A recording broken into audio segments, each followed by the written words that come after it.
നമസ്കാരം, ചാനൽ 91 ന്യൂസിലേക്ക് സ്വാഗതം. അരനൂറ്റാണ്ടിനിടെ ലോകം കണ്ട ഏറ്റവും വലിയ പ്രതിസന്ധി കോവിഡാണ്. സർക്കാർ, NGOs, ആരോഗ്യ സംഘടനകൾ തുടങ്ങി നമ്മൾ ഏവരുടെയും ചേർത്തുനിൽപ്പാണ് കോവിഡ് കാലത്ത് കണ്ടത്.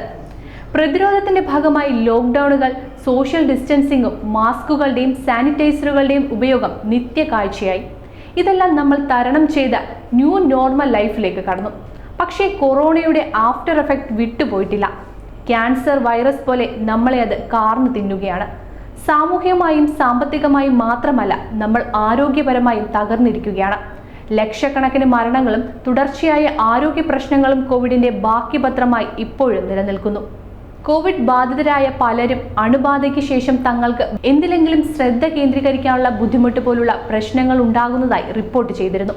എന്നാൽ മനുഷ്യരുടെ ബുദ്ധിയുടെ അളവുകോലായി കണക്കാക്കുന്ന IQവിൽ വരെ കുറവ് വരുത്താൻ വൈറസ് ബാധയ്ക്ക് സാധിക്കുമെന്ന് പുതിയ പഠനം ചൂണ്ടിക്കാണിക്കുന്നു. മിതമായ കോവിഡ് ബാധ പോലും IQ 3 പോയിന്റ് കുറയ്ക്കാൻ കാരണമാകുന്നെന്ന് ന്യൂ ഇംഗ്ലണ്ട് ജേണൽ ഓഫ് മെഡിസിനിൽ പ്രസിദ്ധീകരിച്ച പഠനം പറയുന്നു. 12 ആഴ്ചയിലധികം നീണ്ടു നിൽക്കുന്ന ദീർഘകാല കോവിഡ് ബാധിച്ചവർക്ക് IQ ശരാശരി 6 പോയിന്റ് വരെ താഴ്ന്നതായും ഗവേഷകർ നിരീക്ഷിച്ചു.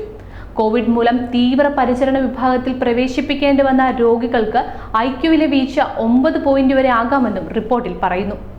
ഒരു തവണ കോവിഡ് വന്നവർക്ക് വീണ്ടും വൈറസ് ബാധിക്കുമ്പോൾ IQവിൽ ശരാശരി 2 പോയിന്റ് കുറയാമെന്നും ഗവേഷകർ കൂട്ടിച്ചേർക്കുന്നു. 2 അതിലധികമോ ഡോസ് വാക്സിൻ കോവിഡിനെതിരെ എടുത്തവർക്ക് ധാരണാശേഷിപരമായ ചെറിയ മെച്ചം ലഭിക്കുന്നുണ്ടെന്നും റിപ്പോർട്ടിൽ സൂചിപ്പിക്കുന്നു. ഒറിജിനൽ വൈറസ് മൂലം അണുബാധയേറ്റവർക്കുണ്ടായ അത്ര ധാരണാശേഷി പ്രശ്നങ്ങൾ അടുത്ത കാലത്തായി പുതിയ വകഭേദങ്ങളിൽ നിന്ന് അണുബാധയേറ്റവർക്കുണ്ടാകുന്നില്ലെന്നും ഗവേഷകർ ചൂണ്ടിക്കാണിക്കുന്നു. News desk, channel 91.